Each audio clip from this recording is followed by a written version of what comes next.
So this guy did not get into art school, and that eventually caused actor Steve Martin to get conned out of $750,000. Let me explain. Now the guy, let's call him Lil Mustache Man. And Lil Mustache Man really wants to go to art school, and he applies twice. But unfortunately for him, the school is like, nah bro, and he doesn't get in, because he's not very good. But 25 years later, he's Chancellor of Germany. Yet he still considers himself a connoisseur of the arts, and he's still allegedly a bit salty about getting rejected from art school all those years ago. And as he directs his military to invade other countries around Europe in World War II, he also has them loot museums and raid art collections and steal all the art pieces. And they become notorious for this. It's estimated his goons took over 600,000 pieces of art during this time. By some estimates, they took nearly 20% of all the art in Europe. And some of it they keep and some of it they destroy, but to this day, a lot of that art has never been recovered. Now, let's fast forward several decades to the 1980s, because I want to talk about this guy, Wolfgang. And Wolfgang, he's in his 30s, he's kind of a hippie, and unlike Lil Mustache Man, he's actually a very talented artist. He's a painter. And one day, Wolfgang's like, "Fuck all this working, I want to make quick money." And he gets a crazy idea. He's gonna forge some art. He's gonna paint some new paintings in the style of old famous artists who died a long time ago, and he's gonna pass these fake paintings off as originals. Cool plan, bro. And so he does this. He makes these fake paintings and passes them off as old masterpieces. And surprisingly, it works. And he sells them to people, he sells them to art galleries, and pretty quickly he starts to make good money from this, like hundreds of thousands of euros. Then, in 1993, everything changes for him, because he meets this woman, Helene. And he and Helene, they fall in love, and eventually they get married. And not only is Helene okay with her new husband being a con artist, art forger, but she's like, "Let me help you out!" And she becomes his partner in this scam. And together, Wolfgang and Helene and some other acquaintances of theirs, they really start to perfect this whole thing. They make sure the canvases they're painting on are from the right period, that the paint is from the right period. He even builds an oven and cooks his paintings to make them seem cracked and old. And then they approach art dealers and auction houses and they sell them. And when the art dealers are like, "Hang on a second, where the hell did you get all these priceless, long-lost paintings from?" Wolfgang tells them some complicated story about how they had inherited all these works from their art collector grandparents, and that they had originally been looted by Lil Mustache Man's military back in World War II, and that they were just recently recovered. And since Lil Mustache Man really did steal that many collections of art back in the day, these art dealers start to believe that, yeah, it's actually plausible that Wolfgang and Helene's story is true. He inherited a bunch of long-lost art. And so anyway, they start selling all these fake long-lost paintings, allegedly by famous artists, for hundreds of thousands of euros per painting, even millions sometimes.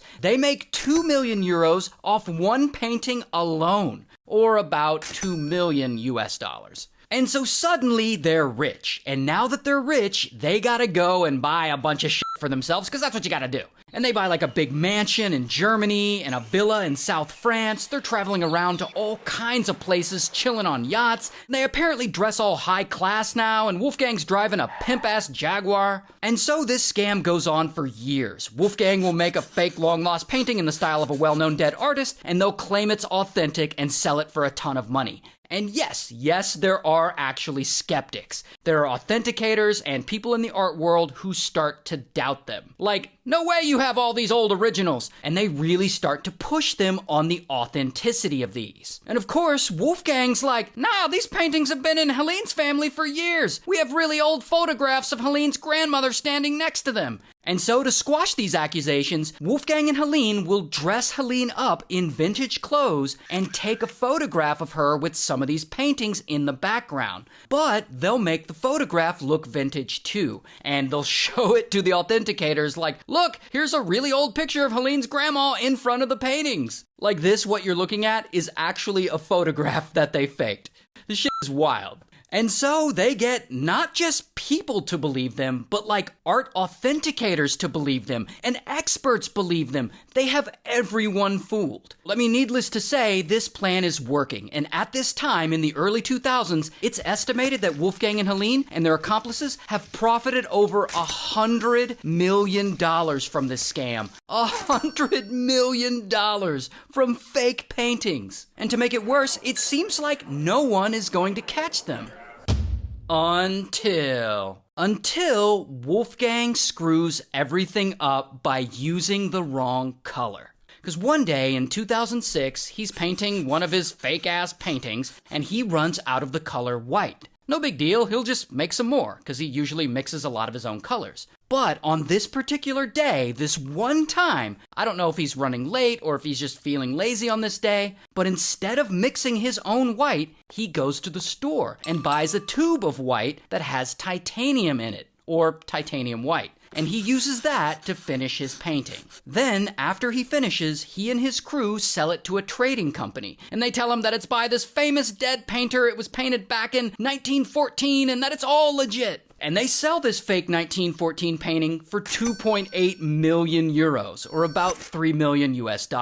And that's all fine and good until the buyer notices something off about this work of art. So they demand to see a certificate of authenticity for the work, which obviously a certificate of authenticity doesn't exist because this work is a fake. And so this buyer sends this fake 1914 painting off to an art expert in London. And that expert puts it under a microscope, and bam, that's when he sees it. The paint Wolfgang used in this supposed 1914 painting was titanium white. But titanium white wasn't really available until 1916.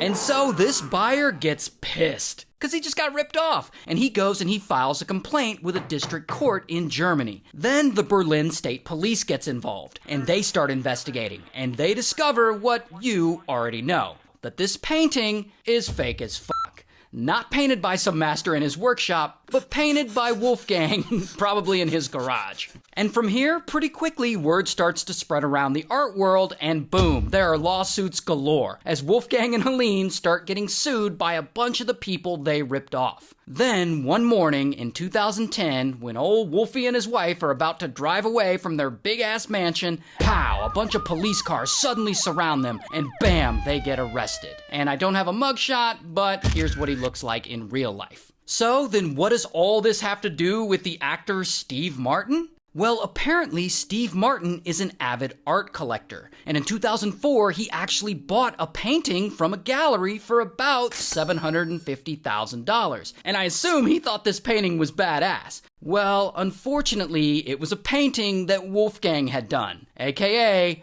a forgery. Obviously, Steve didn't know it was fake, but nonetheless, bro got ripped off. Anyway, allegedly, Wolfgang had faked over 100 paintings over the course of 2 decades, and that's why, at the end of it all, he gets sentenced to 6 years in prison. While Helene gets sentenced to 4 years in prison, and Lil Mustache Man, well, he unalived himself a long time ago. So,